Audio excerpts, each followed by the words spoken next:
ಶಿಕ್ಷಕರು ಪ್ರಾರ್ಥನೆ ಮಾಡ್ತಾರಲ್ಲ, ನಾವುಗಳು ನಮ್ಮ ಸರಿಗಳನ್ನು ಭಾಗಿಸಿ ಪ್ರಾರ್ಥನೆ ಮಾಡಿಕೊಳ್ಳೋಣ.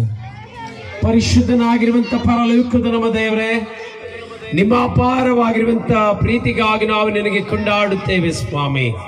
ನಿಜವಾಗ್ಲೂ ಪಾಸ್ಟರ್ ರಾಜ್ಕುಮಾರ್ ಸರ್ ಅವರು ಈ ದಿವಸದಲ್ಲಿ ಹಲವಾರು ದಿನಮಾನಗಳವೆಲ್ಲ ಇಡೀ ವರ್ಷದಲ್ಲಿ 12 ತಿಂಗಳ ಮಧ್ಯದಲ್ಲಿ ಅನೇಕ ಹಳ್ಳಿ ಪಳ್ಳಿಗಳಿಗೆ ಸಾಗಿ ಸತ್ಯದ ಮಾತುಗಳನ್ನು ಪ್ರಚುರಪಡಿಸುತ್ತಾ ಒಂದು ಸಾರಿ ನನ್ನ ಗ್ರಾಮಕ್ಕೆ ಬಂದು ನನ್ನೊಂದಿಗೆ ಆನಂದಿಸಬೇಕೆನ್ನುವಂತ ಭಾವನೆಯಿಂದ ಅನೇಕ ವ್ಯಕ್ತಿಗಳನ್ನು ಬರಮಾಡಿ ಸತ್ಯದ ನುಡಿಗಳನ್ನು ಈಗ ಸ್ವಾಮಿ ತಿಳಿಯಪಡಿಸುವಂತ ದೈವ ಸೇವಕರನ್ನು ಬರಮಾಡಿ ನಡೆಸಿದ್ದಾರೆ.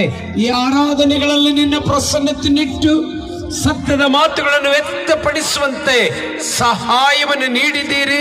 ಈಗ ಸ್ವಾಮಿ, ಈ ದಿವಸದಲ್ಲಿ ಯೇಸು ಸ್ವಾಮಿ ನಮಗಾಗಿ ಜನಿಸಿದ ಉದ್ದೇಶವೇ ನಮ್ಮ ನಿಜಾಂಶಗಳನ್ನು ಕಳೆದುಕೊಂಡಾಗ ಕ್ರಿಸ್ತನ ಮೂಲಕವಾಗಿ ತಿರುಗಿ ಆ ಸಂಬಂಧವನ್ನು ಹೊಂದಿಕೊಳ್ಳುವುದಕ್ಕಾಗಿ ಎನ್ನುವಂತ ಸತ್ಯಾಂಶಗಳನ್ನು ತಿಳಿಯಪಡಿಸಲ್ಪಟ್ಟಿರುವಂತ ನಿನ್ನ ದಾಸರನ್ನು ಕರುಣಿಸಿರಿ. ಈಗ ಸ್ವಾಮಿ, ಈ ಕ್ರಿಸ್ಮಸ್ ಹಬ್ಬದ ನಂತರವಾಗಿ ಹೌದು ದೇವರೇ, ಈ ತಿಂಗಳಲ್ಲೆಲ್ಲ ಈ ದಿವಸವೂ ಪಾಸ್ಟರ್ ರಾಜ್ಕುಮಾರ್ ಅವರು ಡಿಸೆಂಬರ್ ಹಬ್ಬದ ಕೇಕ್ ಕಟ್ ಮಾಡುವುದಕ್ಕಾಗಿ ಯೇಸುವಿನ ಜನನದ ಮಹತ್ವಗಳನ್ನು ಅರಿತುವುದ ಸನ್ನಿಧಾನದಲ್ಲಿ ಕಾಣುವಂತೆ ಎಲ್ಲ ದೈವ ಸೇವಕರುಗಳನ್ನು ಆಶೀರ್ವಾದಿಸಿ ನಿಮ್ಮ ಆಲೋಚನೆಗೆ ಅನುಗುಣವಾದ ರೀತಿಯಲ್ಲಿ ನಡೆಸುತ್ತಾ ಕಾಪಾಡಬೇಕು.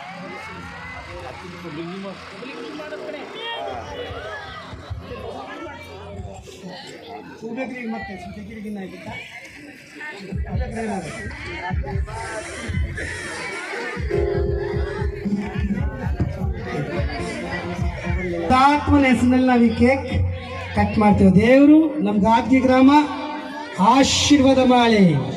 ಮೇರಿ ಮೇರಿ, ಹ್ಯಾಪಿ ಮೇರಿ. ಅವು ಹೂಬೇಕ್ರಿ ನನ್ಸಕ್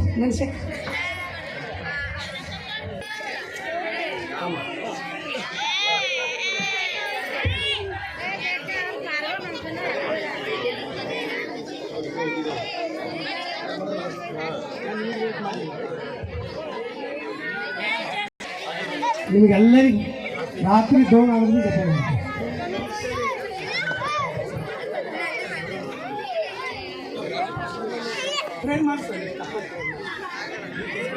ಪ್ರಾರ್ಥನೆ. ತಂದೆ, ನಿಮ್ಮ ಪರಿಶುದ್ಧ ನಾಮಕ್ಕೆ ಸ್ತೋತ್ರ.